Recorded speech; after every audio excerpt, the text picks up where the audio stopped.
del 2016. Estamos en su programa favorito de todos los martes, Hablemos Franco.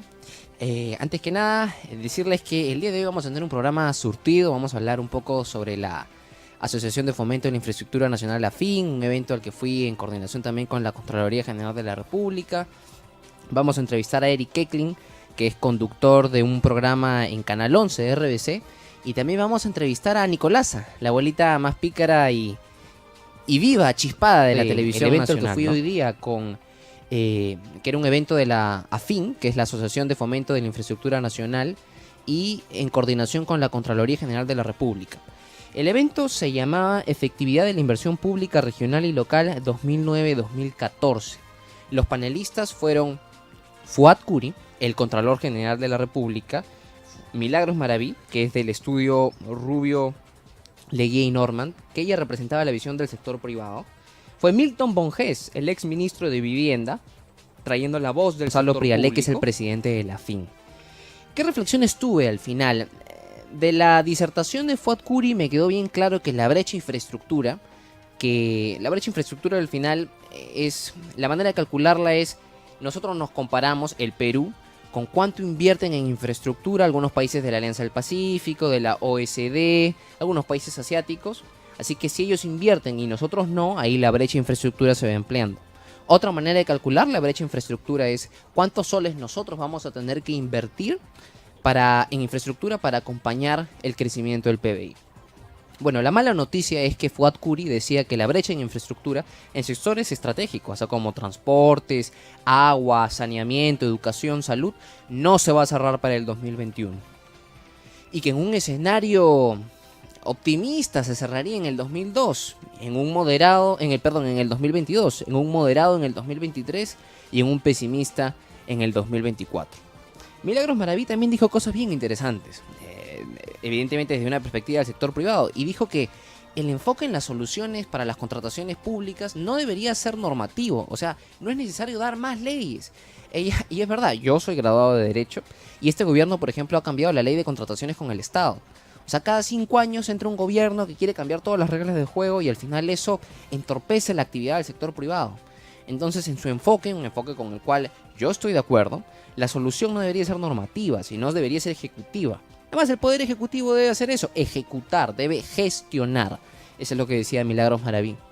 Milton Bonges, a pesar de estar en el sector público, él también tenía una visión de la realidad muy parecida también a la del sector privado, porque él decía que él consideraba que el sistema de inversión pública estaba sobreregulado y que debería haber menos una visión ingenieril, es decir, no preocuparse mucho, digamos, por el cemento, sino por los servicios. Por ejemplo, en educación, la meta, él decía, no es tener un colegio, la meta es brindar un adecuado servicio de educación.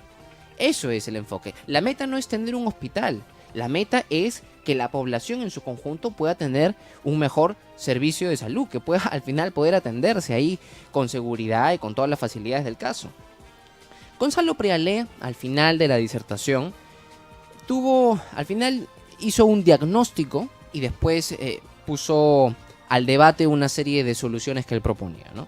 Como diagnóstico, él dijo que hay un problema de enfoque y eficiencia. Eso fue lo que yo pude entender. Por ejemplo, dice que este gobierno, la inversión pública creció en un 1% y la planilla en un 63%. Que el Estado invierte 6 veces más en obras públicas que en asociaciones público-privadas, que son estos mecanismos de colaboración de los privados para obras públicas, para servicios públicos, etc. Que el Estado invierte 4.8% del PBI en obras públicas y 0.8% del PBI en APPs. Y que este gobierno, y ese es el peor dato, el más lamentable, no ha podido invertir 3.000 millones de dólares en promedio al año.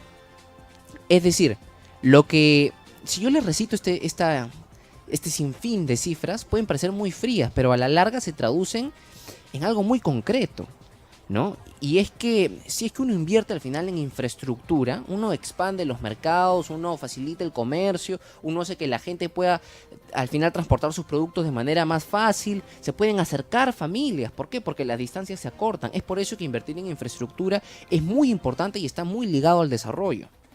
Por ejemplo, ¿cuáles fueron las soluciones que propuso Gonzalo Prialé? Y además, en AFIN es el año de la infraestructura social. Por ejemplo, él contó que en Inglaterra hay prototipos de escuelas, ¿no?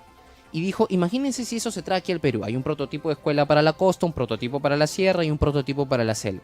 O sea, en vez de cada vez que se quiere construir un colegio, en vez de que se esté viendo todo desde el inicio, de qué color la loseta, cómo va a ser el patio, el techito, ya está el prototipo.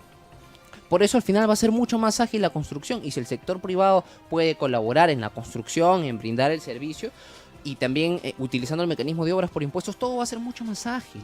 ¿Y en beneficio de qué? De que los niños puedan tener un mejor servicio. Es por eso que mecanismos de participación del sector privado no deben ser vistos con malos ojos tampoco. O sea, tienen que ser vistos como un mecanismo ágil y que al final es en beneficio de la población. El Estado se va a beneficiar porque va a cumplir con su función al asociarse con el sector privado de brindar ciertos servicios públicos. Y la población en general se va a beneficiar porque los niños van a estudiar mejor, la gente se va a poder atender mejor en hospitales, ¿no? Y al final también decía que tenían que hacerse estudios de impacto regulatorio, ¿no? Y esto es muy necesario, y eso yo lo llevé en análisis económico del derecho, porque se tiene que evitar que se den normas que entorpezcan, que pongan piedras en el camino. Así que antes de legislar, tanto el Ejecutivo como el Legislativo, el Congreso, tienen que también hacer este tipo de estudios para ver si el impacto va a ser positivo o negativo. Y ya para finalizar, en mi mesa estuvo una persona muy muy interesante. Él se llama Rubén Lora. Él es presidente del directorio de Mota Engil, que es una empresa de ingeniería y construcción especializada en infraestructura minera y vial. Y con él conversando a lo largo del evento pude concordar en una cosa al 100%. Y es que conversábamos que el próximo presidente tiene que tener liderazgo. ¿Por qué? Porque el problema en el Estado ya no es falta de plata, no, ya hay plata. Sino que el problema es de gestión. Hay un problema social en el Perú. Y yo estoy de acuerdo con eso, porque el Perú tiene la bendición de que uno hace un hueco y hay un mineral. Pero al costado del mineral al final hay un conflicto social. Y eso es porque, por ejemplo, el campesino que está encima de la mina ha visto cómo la empresa se ha llenado de plata, cómo el Estado se ha llenado de plata también en base a los impuestos de las empresas. Y el campesino, muchos de ellos, no todos, pero muchos de ellos siguen siendo pobres.